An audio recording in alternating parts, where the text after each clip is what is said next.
Meanwhile, relations between Russia and Ukraine look set to be strained even further. A free trade deal between Ukraine and the European Union is set to come into force today, January the 1st. But because of the agreement, Russia says it will impose sanctions against Ukraine. Now, they include tariffs on Ukrainian goods exported to Russia and the suspension of a free trade zone. Well, TRT World's Azhar Sukri has been following these developments and joins me now in the studio. Azhar, good to see you. What does this all mean then? What does this trade agreement mean for Ukraine? It is actually very important for Ukraine. Coming into force today is something called the Deep and Comprehensive Free Trade Agreement. This part of the broader trade deal has actually been in the works since 1999. What it does is it essentially removes trade barriers, trade tariffs between the two regions. It involves a harmonizing of trade laws and regulations between Ukraine and the EU. What it does also is it gives Ukraine access to the large European common market. So this is absolutely crucial for Ukraine. And this deal is what caused the conflict with Russia in the first place. It was former President Viktor Yanukovych's rejection of this deal that led to the Maidan protests, which eventually led to his own downfall, and then, as we know, the war with Russia.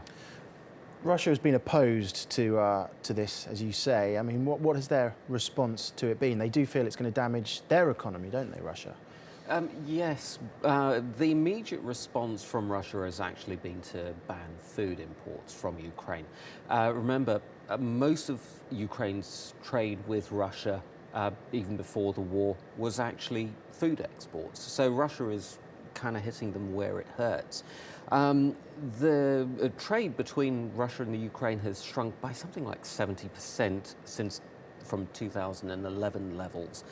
So this deal with the EU is actually crucially important for Ukraine. Its economy is in tatters. Inflation is running at something like 45%. GDP contracted by about 7% in the third quarter. So having this trade deal gives it an access to a large common market, which formerly had been Russia. You talk about Ukraine's economy there. It's probably not been helped by the unrest in the east of the country. What impact has that had on the country's economy? Oh, it's been devastating. I mean, start with the fact that millions of people have actually left the country simply because of the war. As I say, you know, it's had a devastating impact on food production. On foreign reserves. It is getting a $9 billion bailout from international lenders, but still it's going to be very painful for ordinary Ukrainians in the short term. Okay, Azhar, thank you very much. Azhar Sukri.